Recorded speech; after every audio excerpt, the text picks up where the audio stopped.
નમસ્કાર ખેડૂત મિત્રો, આજે આપણે વાત કરવાની છે કપાસના પાકમાં સંકલિત રોગ અને જીવાત નિયંત્રણ કેવી રીતે કરવું જોઈએ। કપાસના પાકની મુખ્ય જીવાતોના વાત કરીએ તો ગુલાબી ઈયળ, સુસિયા પ્રકારની જીવાતો જેમ કે થ્રિપ્સ છે, લીલી મસરી છે, મિલીબગ અને લીલી ઈયળ। મુખ્ય રોગની વાત કરીએ તો બળિયા ટપકાનો રોગ, દહીયો, છાશીઓ અને મૂળનો સડો, ઝીંડવાનો સડો અને મૂળનો કોહવાત। સંકલિત રોગ નિયંત્રણ માટેના અગત્યના મુદ્દા જેમ કે ઉનાળામાં ઊંડી ખેડ કરવી અને સર્ટિફાઈડ અને સારી જાતોનું બિયારણનું પટ આપીને વાવેતર કરવું, પાકની ફેરબદલી કરવી અને ફેરોમેન ટ્રેપ લગાડવી અને જીવાતોની મોજણી। પિંજર પાકોનું વાવેતર કરવું જેમ કે દિવેલા છે, ગલગોટા છે। ખેતરમાં પરજીવી અને પરભક્ષીની જાળવણી કરવી, પરજીવી ટ્રાઇકોગ્રામ અને પરભક્ષી ક્રાયસોપાનો ઉપયોગ। જીવાતોનું યાંત્રિક નિયંત્રણ કરવું, લીમડાની બનાવટનો ઉપયોગ કરવો જેમ કે લીમડાનું તેલ છે અને લીમડાનો અર્ક।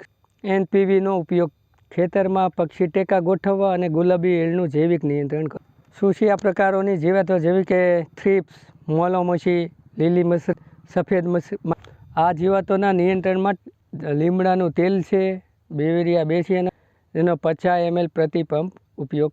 તેમ છતાં જો નિયંત્રણ ન મળે તો રસાયણયુક્ત દવાનો છંટકાવ કરવો જેમ કે પ્રોફેનોફોસ 50 EC છે, 30 ઇન્ડો કાર્બન, ઇમિડા 6 ml પ્રતિ અથવા થાયોમેટ 3 મિલી, એસિટાપ્રાઇડ 3 ગ્રામ પ્રતિ પંપ અથવા પ્રોફેનોફોસ 30 મિલીનો છંટકાવ।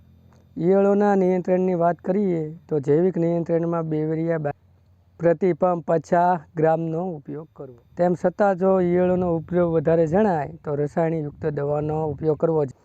પ્રોફેનોફોસ, લેમ્ડાસાયલોથ્રિન છે, ડેલ્ટામેથિન, એમામેક્ટિન બેન્ઝોએટ છે, પ્રોફેનો પ્લસનો ભલામણ મુજબ છંટકાવ। અગાઉ આપણે વાત કરીએ એમ રોગના નિયંત્રણ માટે જેમ કે ટ્રાઇકોડર્મા, સ્યુડોમોનાસ, મેટારિઝિયમ તો એનો ઉપયોગ કરવો। જો રોગનું પ્રમાણ વધારે જણાય તો રસાયણયુક્ત દવાનો ઉપયોગ કરવો જેમ કે કોપર ઓક્ઝીક્લોરાઇડ 90 ગ્રામ પ્રતિ પંપ અથવા ડાયથેન 45 ગ્રામ પ્રતિ પંપનો છંટકાવ કરવો। સંકલિત જીવાતોના નિયંત્રણની વાત કરીએ તો આપણે ગુલાબી ઈયળના નિયંત્રણ માટે ફેરોમેન ટ્રેપ એકરે 4 લેખે લગાડવા અને જીવાતોના જે સફેદ મસરી છે, લીલી મસરી છે કે થ્રિપ્સના નિયંત્રણ માટે આપણે પીળા અને વાદળી ચીકણા પિંજર 4 અથવા 5 મૂકવા।